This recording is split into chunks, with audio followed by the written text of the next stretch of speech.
ETF index mutual funds నేర్చుకుని stock మార్కెట్లో రాణించాలనుకుంటున్నారా? వెంటనే ఈ నెంబర్కి కాల్ చేయండి.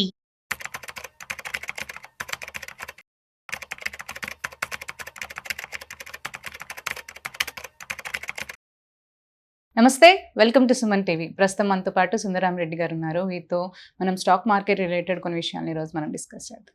హలో అండి, నమస్తే. ఇప్పుడు ఫాల్ టైంలో మనకి స్మాల్ క్యాప్ ఫండ్స్ కూడా చాలా వరకు పడుతూ వచ్చాయి. అది ఎంతవరకు లైక్ రిస్క్ లో రన్ అవుతున్నాయి అంటారు డిస్కౌంట్ మనకి? బేసికల్ గా చాలా మంది మార్కెట్ డౌన్ అవ్వగానే స్మాల్ క్యాప్స్ ఎక్కువ పడుతుంది అనుకుంటున్నారండి. లేదా మిడ్ క్యాప్ అంతే పడుతుంది, లార్జ్ క్యాప్ కూడా అంతే పడుతుంది. ఇండెక్స్ పరంగా నిఫ్టీ డౌన్ అయింది 16%. ఇండెక్స్ పరంగా అయితే అంటే స్మాల్ మిడ్ 25% డ్రాప్ అయినాయి, 25% డ్రాప్ అయినాయి. But mutual funds point of లో చెప్పాలంటే మాత్రం అన్ని ఈక్వల్ గా డ్రాప్ అయినాయి మోరార్లెస్. ఇండెక్స్ పరంగా చూసుకుంటే స్మాల్ మిడ్ ఎక్కువ డ్రాప్ అయినాయి నిఫ్టీతో కంపేర్ చేసినప్పుడు. బట్ మ్యూచువల్ ఫండ్స్ అలా కాదు. స్మాల్ క్యాప్స్ 20 పడ్డాయి, రఫ్ గా 20% అరౌండ్. లార్జ్ క్యాప్ కూడా 20% అరౌండ్ పడ్డాయి, మిడ్ క్యాప్ కూడా 20% అరౌండ్ పడ్డాయి. అందుకని స్మాల్ క్యాప్స్ ఏదో బీభత్సంగా పడుతున్నాయి, మిగతా పడలేదు అంటానికి మీడియా అంతా ఒక బయాస్ ఉంటుంది. మీడియా అంత లేదు. అది గోల్డ్ ₹1 మూవ్ అయితే గోల్డ్ రేట్ బీభత్సం పెరుగుతుందని చెప్తారు. గోల్డ్ కొన్న సొసైటీకి ఉన్న ఫేవర్ న్యూస్ అది. బిట్ కాయిన్ 20% 30% బట్ట పట్టించుకోలేదు, పెరిగితే మాత్రం మళ్ళీ బీభత్సంగా రాస్తారు. అట్లా ఒక్కొక్క అసెట్ మీద ఆ పబ్లిక్ ఉన్న ఒపీనియన్ అలా ఎక్స్పెక్ట్ చేస్తూ ఉంటారు. ఈవెన్ స్టాక్ మార్కెట్ కూడా స్మాల్ క్యాప్ పరంగానే అది నెగిటివ్ లాగా మాట్లాడతారు. ఓకే, బట్ ఎంటైర్ మార్కెట్ పడింది, ఈ కూడా పడ్డాయి. కాకపోతే 1 or 2% అటు ఇటు ఉండొచ్చు, అది వేరే సంగతి. అంటే ఈ పాయింట్ ఆఫ్ టైంలో బాగా పడింది అనుకుంటే 1 year హై దగ్గర నుంచి హెచ్ఎస్బిసి స్మాల్ క్యాప్ అండి 27% పడింది March 1, 2025. 1 year హై దగ్గర నుంచి ఇప్పటి వరకు బాగా పడిందంటే హెచ్ఎస్బిసి స్మాల్ క్యాప్ అయితే 27% డౌన్ అయింది. 27. Next Bank of India small cap అండి 26% డౌన్ అయింది. And LIC mutual fund small cap ఏమో 26% డౌన్ అయింది. Mahindra Manulife 26, Union small cap 25, Aditya Birla వాళ్ళది 25, అండ్ బరోడా బిఎన్ఎస్ ప్యారిస్ వాళ్ళది 25, Kotak small cap 24, Tata small cap 24, Quant 24, Nippon 24. Almost మిగతా మొత్తం అనేది 24% పడ్డాయి. అంటే almost all mutual funds small cap particular గా అరౌండ్ 20 to 27% డ్రాప్ అయినాయి. 20 to 27% మధ్య డ్రాప్ అయినాయి. బట్ ఆల్మోస్ట్ మిడ్ క్యాప్ కూడా ఇలానే డ్రాప్ అయినాయి, అంటే ఆల్మోస్ట్ లార్జ్ క్యాప్ ఇలానే డ్రాప్ అయింది. సో ఇది ఒకటే డ్రాప్ అయిందనేమి అలాగేం లేదు. బట్ మిగతాతో పోల్చుకుంటే మాత్రం గత 1 month లో పర్టికులర్ గా స్మాల్ క్యాప్ బాగా రియాక్ట్ అయినాయి నెగిటివ్ గా. బట్ స్టిల్ స్మాల్ క్యాప్ అయినా లార్జ్ క్యాప్ అయినా మిడ్ క్యాప్ అయినా అన్ని డౌన్ అయినాయి. ఎంత అంటే బిట్వీన్ 20 to 25% మధ్య ఆ రేంజ్ లో.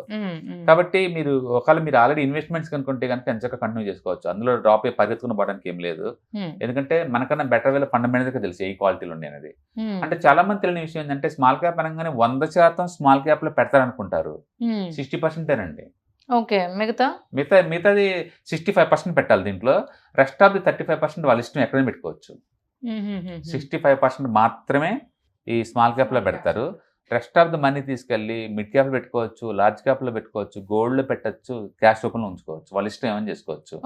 అందుకని పేరుకే స్మాల్ క్యాప్ ఇవన్నీ మల్టీ క్యాప్ కింద లెక్క, బై డిఫాల్ట్ నేచర్ కింద లెక్క. అందుకని వీళ్ళు క్యాష్ హోల్డింగ్ బాగా చేస్తారు పడేటప్పుడు. రేపొద్దున మార్కెట్ ఆగింది అన్నప్పుడు మొత్తం డిప్లాయ్ చేస్తారు. అందుకని రికవరీ చాలా ఈజీగా ఉంటుంది. రెండోది అలొకేషన్ కూడా వీళ్ళు ఇష్టం. ఇండెక్స్ ఫండ్ లాగా సేమ్ ప్రపోర్షనల్ అలొకేట్ చేయరు వీళ్ళు. డిఫరెంట్ అన్ని. ఒక్కోసారి మాక్సిమం 10% దాకా ఉంచుకోవచ్చు వీళ్ళు మ్యూచువల్ ఫండ్ వాళ్ళు.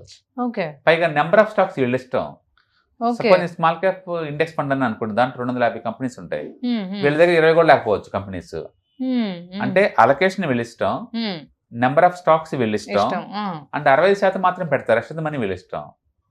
అందుకని వీళ్ళకి గేమ్ ఈజీగా అర్థమవుతుంది ఏం చేయాలి, ఎక్కడ పెట్టాలనేది. అందుకని స్మాల్ క్యాప్ పరంగా ఎంటైర్ మార్కెట్ పడితే కూడా కొలాప్స్ అవుతాయి, అట్లా ఏం లేవండి. మీరు కావాలంటే ఈ రోజు స్మాల్ క్యాప్ ఇండెక్స్ ఎంత పడిందో చూడండి, and small cap mutual fund ఎంత పడిందో చూడండి. స్మాల్ క్యాప్ మ్యూచువల్ ఫండ్స్ ఎప్పుడు కూడా దీంతో పోల్చుకుని చాలా తక్కువ పడతాయి. ఎందుకంటే క్యాష్ హోల్డ్ చేస్తారు, ఎకానమీ వాళ్ళకి ఐడియా ఉంటుంది కాబట్టి క్యాష్ డిప్లాయ్ చేయరు. బట్ ఇండెక్స్ అలా కాదు, 100కి 250కి 250 ఎలా పడితే అలా చెప్తా ఉంటాం మనం. అందుకని index funds down trend market లో సైడ్ వేలు బాగోవు, అప్ ట్రెండ్ లోనే బాగుంటాయి. ఈ టైంలో మ్యూచువల్ ఫండ్స్ లోనే ఎక్కువ డబ్బులు వస్తాయి నీకు దాంతో పోల్చుకుంటే. అందుకని ఎవరైనా దగ్గర స్మాల్ క్యాప్స్ ఉన్నా భయంతో ప్యానిక్ తో వాటిని క్లోజ్ చేయాల్సిన అవసరం లేదు. ఒకవేళ ఇప్పుడు డబ్బు కనుకుంటే కనుక యావరేజ్ చేసుకుని వెళ్ళిపోండి. ఇంకా పడదా ఫర్దర్ అంటే పడచ్చు, బట్ పడే కొద్దీ అలొకేషన్ ఎక్కువ చేసుకుంటూ వెళ్ళండి. రికవరీ అయిన తర్వాత అమ్మేసుకోండి. మిగతా టైంలో పోల్చుకుంటే ఈసారి కొంచెం రికవరీ లేట్ అయిన మాట నిజం, బట్ దాని అర్థం లాస్ట్ అమ్మాల్సిన అవసరం లేదు. అవసరం లేదు. ఇప్పుడు న్యూగా తీసుకోవాలనుకునే వాళ్ళకి ఏది బెస్ట్ అడ్వైజబుల్ అండి, యాక్చువల్లీ? మంచి డిస్కౌంట్ లో ఉన్నాయి. ఏదైనా తీసుకోవచ్చు మీరు, మిడ్, లార్జ్, స్మాల్, మల్టీ, మీ ఇష్టం. ఎంటైర్ మార్కెట్ డిస్కౌంట్ సేల్ నడుతుంది, సో తీసుకోవచ్చు. ఎస్ఐపీలు తీసుకుంటే పెయిన్ తక్కువ ఉంటుందండి, ఎందుకంటే మళ్ళీ ఎప్పుడో నెక్స్ట్ 1 month కదా, ఈ లోపు సెటిల్ అవుతాయి థింగ్స్. ఇప్పుడు ఈ ఫ్లక్చుయేషన్స్ కి మనం ఎఫెక్ట్ అవ్వకుండా ఎస్ఐపిస్ బెటర్ అంటారు. అది బెస్ట్ అప్రోచ్. Thank you.